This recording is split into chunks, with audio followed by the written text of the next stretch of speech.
Welcome back to Superbly Said Advanced English Vocabulary and Phrases. We're jumping right into some really high-level terms today. Absolutely. And this is all material derived from a recent SpeakDuo lesson. Which is a great reminder that if you want to practice, gaining confidence, you can go to SpeakDuo.com. Meet people from around the world, practice on video calls. It's fantastic. It is. Okay, so let's get into our first phrase. Let's do it. Our first one is a phrasal verb, and it feels very informal. To bin something off. Right, and the core meaning is simple enough. It's, to throw something away or reject it. But I feel like just saying it's a substitute for cancel or discard misses the point. Exactly. That's the weakness. The real opportunity is in understanding its tonal weight. It's very informal, specifically British colloquial. So it carries a certain feeling with it? A very strong feeling. It suggests a kind of abrupt, decisive, and honestly, a slightly cavalier rejection. It's almost dismissive. Cavalier, I like that word. So if I said I decided to bin off the extra work for the weekend, what am I really saying? You're saying you threw that commitment away pretty casually, without much concern. It wouldn't really work in a formal report. Got it. Okay, so let's shift gears completely from that very casual phrase to a very formal adjective, inopportune. Yes, the polar opposite. And the material defines this as occurring at an inconvenient or inappropriate time. Which sounds a lot like bad timing or just inconvenient. Well, that's the common trap. Inconvenient describes the effect on you. But inopportune describes the fundamental timing as being unsuitable. Ah, so it's more formal? Higher stakes? Precisely. It signals more gravity. You wouldn't say missing the bus was an inopportune moment, but a phone call during a really important meeting? Right. Okay, so like the example, my mom called me at the most inopportune time during a job interview. Exactly. The gravity of the interview just demands that more formal, precise vocabulary. Okay, that makes sense. Next up is the noun fatigue. Extreme tiredness. But I often hear learners use it when they just mean they're sleepy. And that's the key distinction to make. For just being sleepy, a native speaker would say, I'm tired or I'm sleepy. Fatigue, on the other hand, implies something much more profound. More severe. Yes, a debilitating level of exhaustion, either mental or physical. It's often used in, clinical or professional contexts. So if I say I have meeting fatigue after a bunch of video calls, is that correct? It can be, yes, but only if you really mean that the exhaustion is overwhelming and persistent. Not just that you're a bit bored of meetings. So to really illustrate the severity, an example would be something like... After working for 12 hours straight, he collapsed from sheer fatigue. That captures the intensity. There's no mistaking that for just being a little tired. That definitely clarifies it. Okay, let's move to something a bit more poetic. Many moons ago. I love this one. It just means a long time ago. But it's not just a simple synonym for in the past, is it? Not at all. It's highly idiomatic. It lends this historical or nostalgic, almost storytelling feel to what you're saying. It sets a very specific, reflective tone. So it's perfect for something like an IELTS speaking question about a past hobby. Exactly. It's conversational, it's narrative. You wouldn't put it in a business email unless you were trying to be funny. So an example like, I used to play the piano many moons ago, but I've forgotten how now. Perfect. That phrasing immediately tells you we're talking about a significant passage of time, and you're looking back on it with a bit of nostalgia. Great. The next phrase is to stumble upon. The core meaning here is to find something by chance. Right, but it's more than just chance. The weakness in just defining it that way is you miss the emotional part of it. The emotion? Yeah. Stumble upon really emphasizes the accidental nature of the discovery. It wasn't sought out, and it often implies surprise or even delight. So it's more evocative than just saying you found something. Much more. Think about the example, I stumbled upon a hidden cafe in downtown that has the best coffee. There's a sense of unexpected joy in that sentence. That's a great point. It carries that feeling of happy accident. Okay, next, let's talk about to reiterate. This is a fantastic word for professional communication. It means to say something again for emphasis or clarity. So, how is it different from just repeat? That's the crucial nuance. Repeat is mechanical. You can repeat something without thinking, but reiterate suggests a deliberate, strategic purpose. So you're being intentional. Very intentional. You're drawing attention back to a critical point that might have been ignored or forgotten.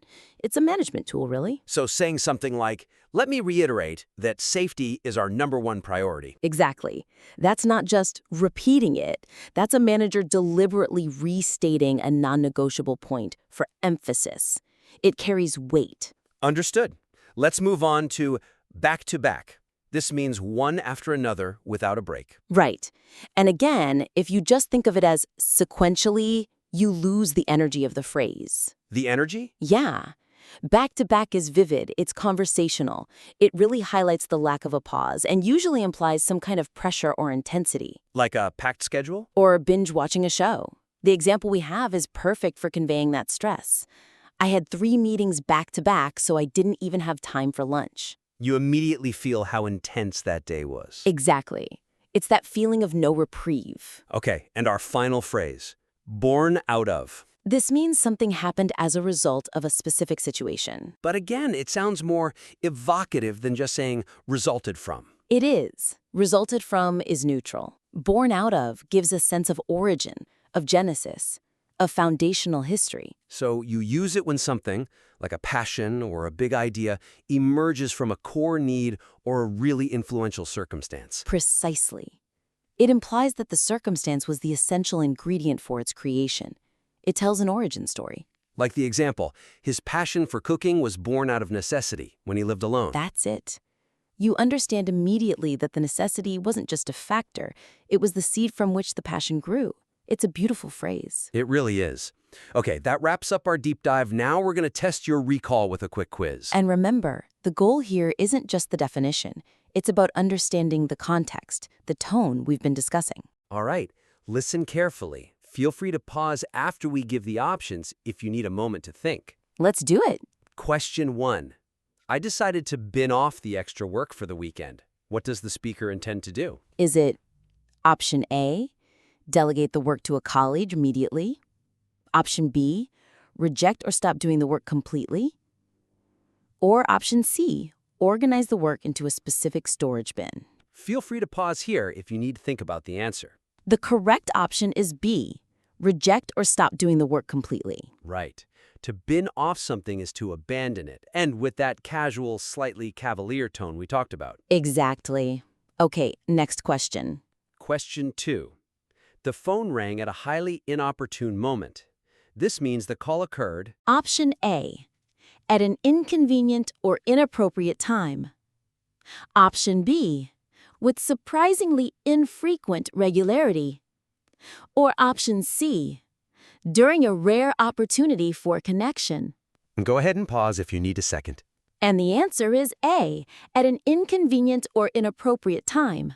And that word inopportune signals that the timing was inappropriate for a high-stakes situation, like that job interview. Precisely. Question 3. After the marathon, the runner collapsed from fatigue. This describes. Option A, a temporary state of mild drowsiness. Option B, a sudden onset of sharp muscle pain.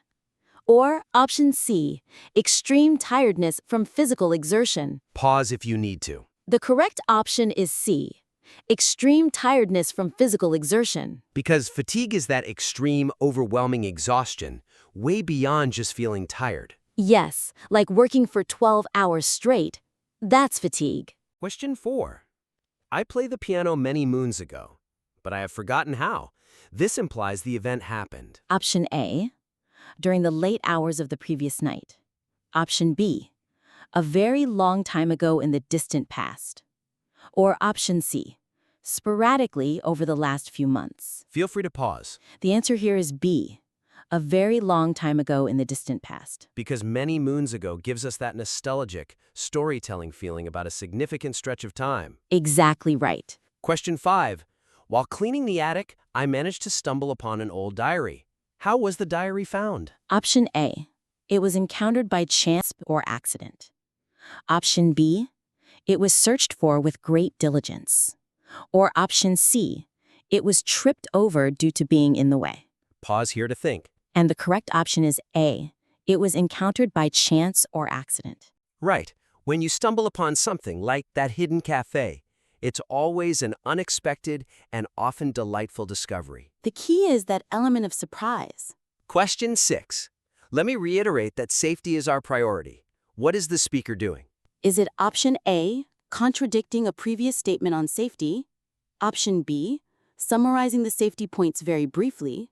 Or option C, saying it again for emphasis and clarity? Go ahead and pause. The correct option is C, saying it again for emphasis and clarity. Because to reiterate is to deliberately and strategically emphasize a critical point again. It's intentional communication. Question 7. She watched 3 episodes back to back. How did she watch them? Option A, consecutively without any break or interruption. Option B, in a random order to understand the plot better. Or option C, with short intermissions between each episode. Take a moment if you need it. And the answer is A, consecutively without any break or interruption. Describing that feeling of intensity, like having meetings back to back with absolutely no pause in between. Exactly. Okay, last one. Question 8. His passion for cooking was born out of necessity.